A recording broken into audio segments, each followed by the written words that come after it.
Quand j'avais à peine 2 mois, ma mère m'a mis dans l'avion, on est arrivé au Cameroun, là il y avait mon père, bon il était quand même là.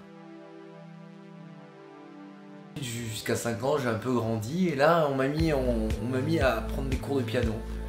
Et j'avais une professeure russe qui m'aimait bien, elle m'appelait Roulian Compositor. Ce qui était marrant, c'est que cette personne avait un chien, qui était un caniche. Et en fait, ce caniche ne pouvait aboyer que si nous jouions bien. Et quand nous jouions bien, ce caniche arrivait à aboyer dans le rythme. Il était en harmonie en fait avec l'élève. Et ce qui était marrant, pourquoi elle m'appelait Roulian Compositor, et c'est vrai que c'est un détail que je retrouve tout au long de ma vie, et que les gens qui me connaissent comprendront, c'est que quand je faisais une fausse note, je m'arrêtais pas. Je faisais comme si tout allait bien, et je continuais le morceau. De fil en aiguille, nous sommes rentrés en France, toujours aller jusqu'au bout des choses, comprendre qu'en fait, pour se découvrir soi-même, il fallait se mettre un peu presque en situation de danger, en tout cas d'un confort.